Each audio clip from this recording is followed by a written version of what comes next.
کے بعد انتہائی واجب الاحترام بزرگوں، دوستوں اور بھائی، بندہ ناچیز نے قرآن مجید فرقان حمید میں سے آپ احباب کے سامنے سورہ اخلاص شریف تلاوت کرنے کا شرف حاصل کیا۔ دعا ہے کہ خالق کائنات مجھ گناہگار و سیاہکار کو حق کہنے، اس کے بعد مجھے اور آپ کو حق باتوں پر عمل کرنے کی توفیق عطا فرمائے۔ سب سے پہلے سورہ اخلاص شریف کا ترجمہ سماعت فرمائیں، پھر اس کے بعد اس کے متعلق کچھ مختصر تفسیر آپ احباب کے سامنے بیان کر کے میں آپ سے اجازت چاہتا ہوں۔ رب تعالیٰ نے ارشاد فرمایا، قل، اے حبیب آپ کہہ دیجئے، هو اللہ احد، وہ اللہ ایک ہے، لم یلد،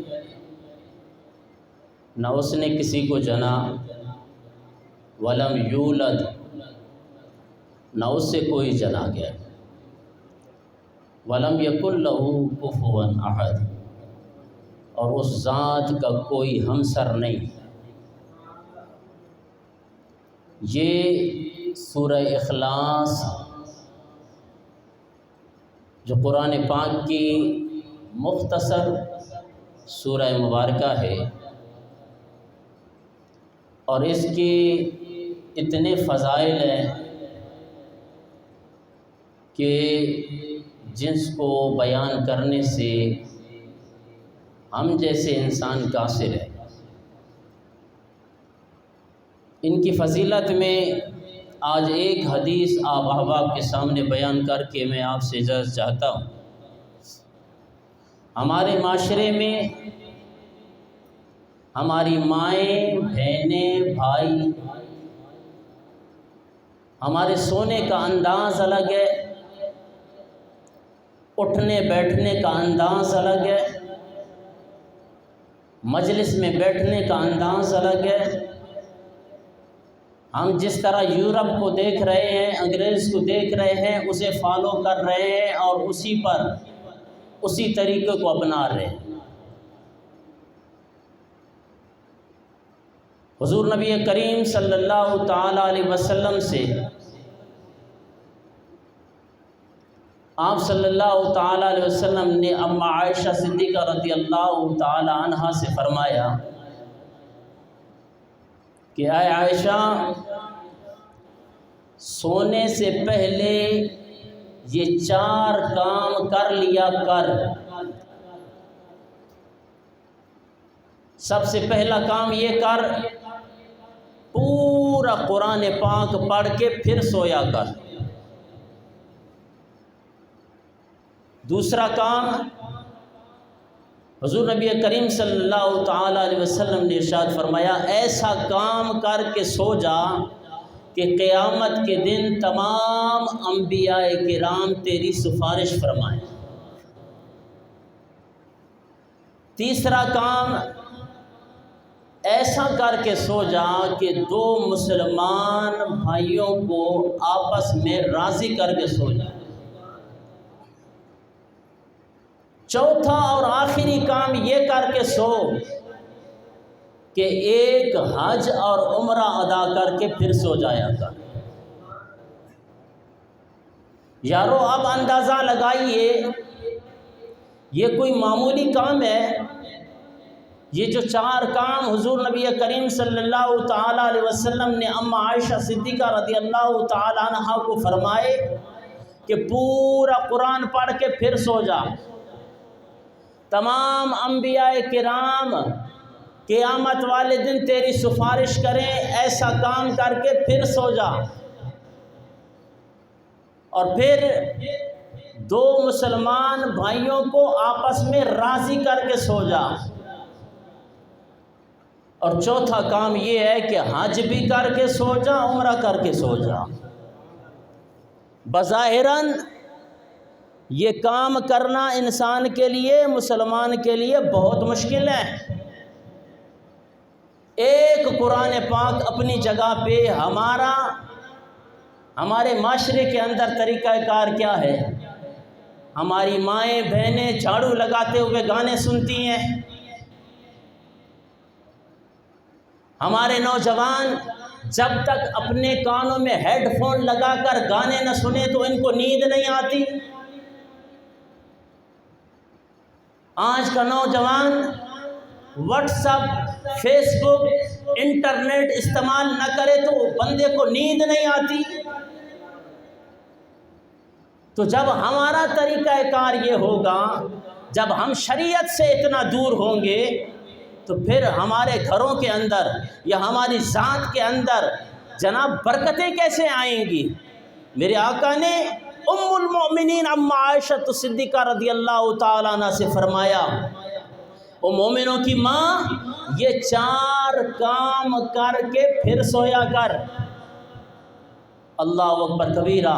لیکن امت آج بھی بے خبر ہے، اس کا طور طریقہ جناب والا انگریزوں کے طور طریقے پر چلنے کے لیے ہے، اور انہی کے طریقوں کو فالو کرنا ہے، انہی کے طریقے پہ چلنا ہے۔ لوگ ہمیں ماڈرن کہیں کہ یہ ماڈرن مسلمان ہے، کوئی ہمیں یہ شرعی مسلمان نہ کہے، ہمیں کوئی مولوی کا طعنہ نہ دے، ہمیں کوئی جناب والا شریعت پر عمل کرنے والے کا طعنہ نہ دے۔ یہ تو کام ہے مولویوں کا، یہ تو کام ہے طالب علم کا، یہ تو کام ہے جناب والا جو داڑھی رکھے اس کا کام ہے، یہ تو کام ہے جناب والا ان کا جو شریعت کے نزدیک ہے۔ ہم تو ماڈرن ہیں، ہم تو کلین شیپ ہیں جناب والا، ہم بھی اگر ایسے کریں تو پھر ہمارے اندر اور ان کے اندر کیا فرق ہوگا؟ نہیں، میرے آقا نے ارشاد فرمایا، عائشہ جب بھی سونے لگ جائے تو ان 4 کاموں کو کر کے پھر سویا کر، پھر دیکھ اللہ تبارک و تعالی کتنی برکتیں عطا فرماتا ہے۔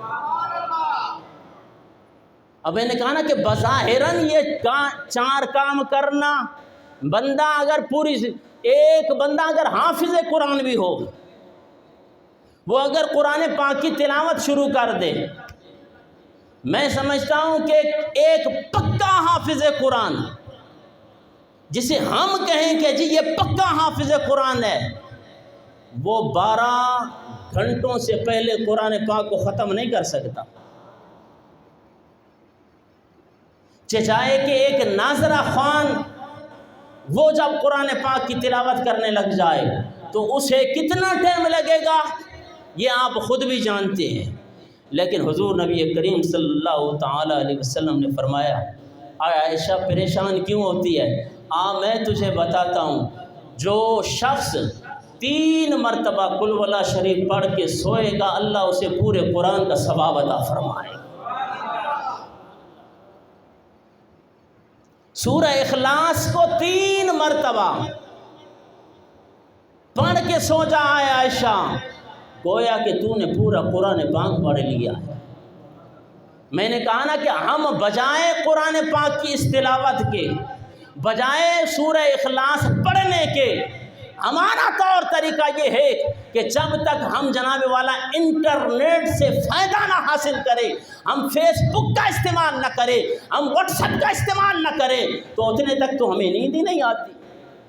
پھر یہ بدبختیاں ہمارے اوپر نہیں آئیں گی تو اور کس کے اوپر آئیں گی؟ ہم نے سونے سے پہلے سورہ اخلاص شریف 3 مرتبہ پڑھی ہے جو ہماری زندگی کے اندر انقلاب آئے۔ حضور نبی کریم صلی اللہ علیہ وسلم نے فرمایا، عائشہ جو شخص 3 مرتبہ سورہ اخلاص شریف پڑھ کر سوتا ہے گویا کہ وہ قرآن پاک مکمل کر کے سوتا ہے۔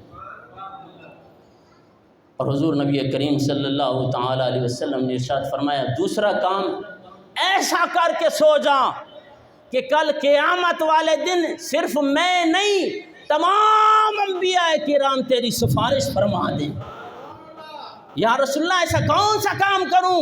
حضور نبی کریم صلی اللہ تعالیٰ علیہ وسلم نے ارشاد فرمایا، عائشہ رات کو سونے سے پہلے مجھ پہ درود شریف پڑھ لیا کر، اللہ تبارک و تعالیٰ قیامت والے دن تمام انبیاء کرام کو حکم دے گا کہ اس بندے کی سفارش فرما دیں۔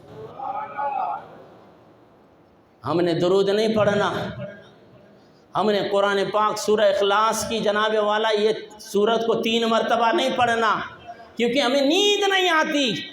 ہماری مائیں بہنیں صبح اٹھتی ہوئی انڈیا کی جناب والا وہ گانے سن کر محظوظ ہو کر گھر کا کام کر رہی ہوتی ہیں، اور پھر قرآن پاک الماریوں میں رکھا ہو یا بظاہراً رکھا ہو، اس کے اوپر میل چڑھ جائے، اس کے اوپر مٹی آ جائے۔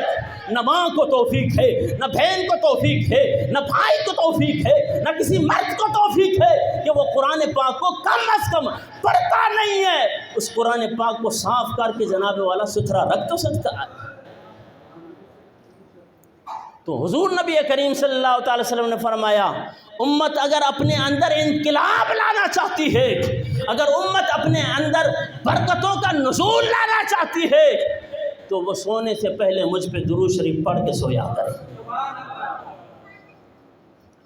اور حضور نبی کریم صلی اللہ تعالی وسلم نے فرمایا، عائشہ 2 مسلمانوں کو راضی کر کے، اب ہمارا تو کام یہ ہے کہ 2 مسلمانوں کو جب تک لڑا کے نہ سوئیں تو آرام نہیں آتا۔ آج تو مزو ہی نہ آئے، وہ جو کام شیاطین کر رہا ہے، اشارہ اس کا چل رہا ہے، مسلمان اس کے اشارے پہ چل رہا ہے۔